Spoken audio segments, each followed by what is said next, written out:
Semua. Di video kali ini saya akan berbagi tentang pelaporan reinvestasi dividen dalam pajak. Nah, jadi Bapak Ibu ketika menerima dividen saham, baik dari perusahaan terbuka maupun perusahaan yang Anda miliki, sejak Undang-Undang Cipta berlaku, yang namanya dividen sudah bukan objek pajak. Bagaimana cara melaporkannya? Kurang lebih sebagai berikut.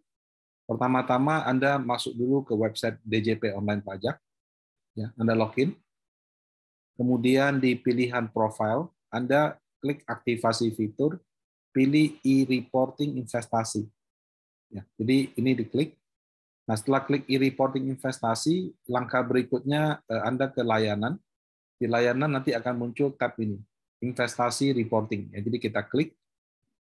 Nah, pada saat kita klik akan masuk ke halaman dashboard dan lapor seperti ini. Ini contohnya punya saya, kebetulan saya juga menerima dividen tahun lalu dan sudah saya reinvestasikan. Jadi nanti keluarnya seperti ini. Nah, kalau belum ini masih kosong, Anda klik lapor. Nanti akan muncul dua dashboard seperti ini. Ya, ada lapor sama dashboard. Ya. Di sini ada laporan dividen penghasilan lain, tambah, laporan investasi, tambah. Nah, jadi Anda klik dulu yang di atas, laporan dividen atau penghasilan lain. Nah, setelah diklik, ini pilihannya nanti ada dua pelaporan, 2020 atau 2021.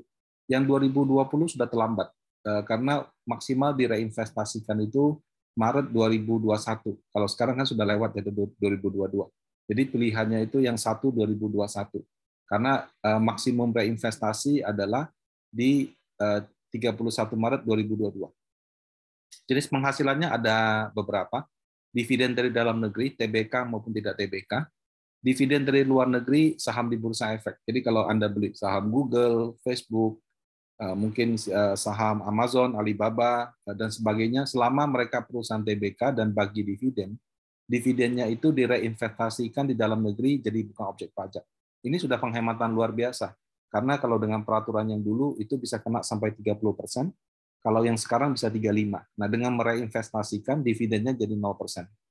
Nah, kalau misalkan Anda memiliki perusahaan di luar negeri, misalnya kadang-kadang ada yang namanya family office, kadang-kadang sampai buka account di British Virgin Island, Cayman Island, seperti itu ya.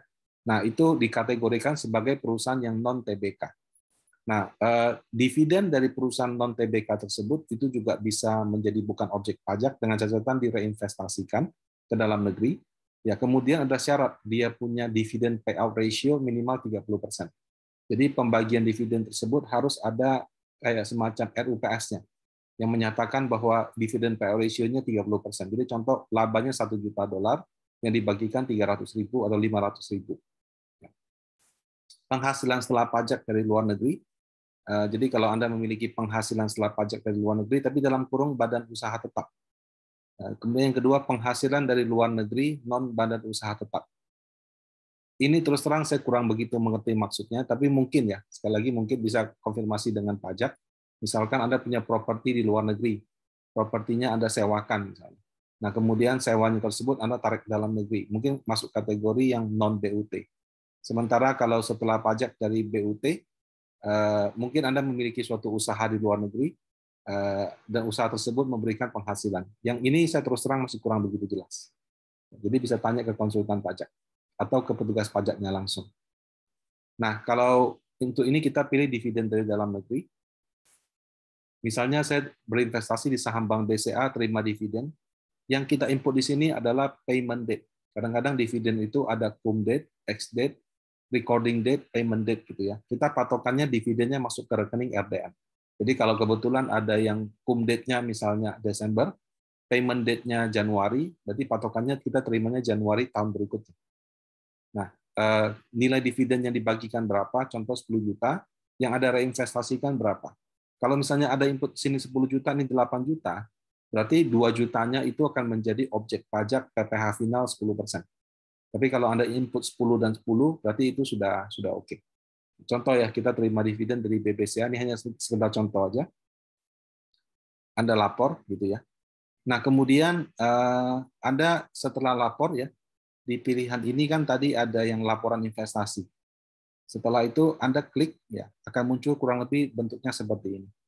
Jadi pelaporan ke-1, Anda reinvestasinya kapan? waktunya bisa di 2021 ataupun 2022. Kenapa? Karena dividen yang kita terima tahun lalu sudah bisa kita langsung reinvestasikan. Tapi kalau misalnya Anda mau kumpulkan dan jadikan sekaligus 2022 juga bisa. Atau mungkin Anda 2-3 kali bagi. Kan kadang-kadang ada yang mungkin punya perusahaan pribadi, dividennya besar. Sudah terima tahun lalu, tahun ini masih akhir tahun terima lagi 2 kali dividen. Nah, sehingga periode investasinya berbeda. Berarti tambahnya bisa 2 kali. Jadi di sini contoh saya mereinvestasikannya di 8 Maret 2022, total 20 juta rupiah. Ini akan muncul seperti ini. Tadi saya juga masukin 2 kali ya. Contoh terima 10 juta dari BCA, 10 juta dari BRI. Terima 10, reinvestasi 10. Terima 10, reinvestasi 10. Nah, kemudian di sini saya sebutkan, saya investasikan 20 juta di reksadana. Ini pilihannya ada banyak sekali, Bapak Ibu. Kalau Anda klik, mungkin ada ratusan. Cari yang reksadana. Ya, reksadana juga ada beberapa. Ada yang Sun reksadana, ada yang Bank Persepsi reksadana, ada yang bank syariah reksadana, ada yang obligasi korporasi reksadana, macam-macam. Menurut saya sih yang penting reksadana aja. Ya, memang mungkin dari pajak masih harus memperbaiki tampilannya lagi.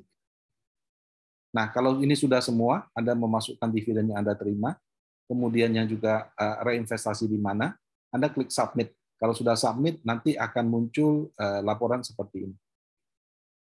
Nah, ini bagian yang pertama. Apakah boleh, misalkan dividen yang saya terima 2022, Pak, saya sudah langsung laporkan, nggak usah tunggu 2023. Nah, seperti itu masih belum memungkinkan. Kenapa? Karena kalau Anda mau lapor dividen yang terima 2022, Anda klik pelaporan ke ini. Ini belum bisa pilih yang 2022. Jadi Anda mesti bikin catatan dulu, nanti pas di 2023 nanti baru Anda import lagi. Apakah dari sini sudah selesai? Belum. Ini jadi harus dia sambung sama SPT kita.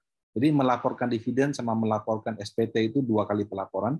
Ini baru yang pelaporan dividen. Supaya sambung sama SPT bagaimana? Nah, di sini kan kita terima 20 juta dividen. Kalau asumsi tidak ada penghasilan bukan objek pajak yang lain, maka dividen 20 juta tersebut Anda masukin di penghasilan yang tidak termasuk objek pajak. Input di sini 20 juta. Kalau misalkan Anda beli reksadana, switching atau redemption ada untung, atau Anda mungkin beli reksadana proteksi dapat bagi hasil. Nah, misalnya dapat 30 juta dari situ, berarti ditambahkan jadi 50. Kalau cuma dividen tok ya sudah 20 juta aja. Jadi di sini sama di sini matching. Ya. Kemudian yang hartanya yang 20 juta, saya bilang saya reinvestasi di reksadana. Nah, itu contoh ya, di pelaporan hartanya Anda tulis 036 reksadana, contoh di reksadana Panin, belinya 2021, ya ini asumsi aja ya, katakan kita investnya baru 2021. Kalau investnya 2022 ya belum ada dulu, mungkin bentuknya tabungan. Gitu. Nah kemudian harga perolehannya sama 20 juta, di keterangannya Anda tulis Panin Asset Management nomor rekening sekian, reinvestasi dividen saham dari BCA dan BRI. Jadi kalau nanti dicocokkan, Anda punya harta dan reinvestasi dividen itu nanti sama. Nah, saya sangat menyarankan untuk khusus yang dana-dana dividen kalau nilainya besar, sebaiknya dimasukkan ke dalam satu rekening yang terpisah sama dana Anda yang bukan dividen. Kalau tidak, misalnya dia berubah bentuk, nanti trackingnya akan cukup sulit. Kecuali Anda memiliki pencatatan akuntansi yang sangat bagus, ya silakan. Tapi kalau tidak, saran saya sebaiknya dipisah. Sangat gampang kok. Kalau contoh di Panin Aset, Anda bisa ngomong sama customer service atau ke marketingnya, saya ingin satu rekening terpisah khusus untuk dividen. Nanti kita akan buatkan. Jadi Anda akan punya dua nomor rekening. Satu untuk yang reguler, satu lagi untuk dana-dana dividen. Sehingga bisa Anda pisahkan seperti itu. Oke, demikian dari saya. Semoga bermanfaat untuk pelaporan dividennya. Jangan lupa, paling maksimal adalah 31 Maret 2022 untuk dividen yang Anda terima di 2021. Demikian dari saya. Semoga bermanfaat. Terima kasih.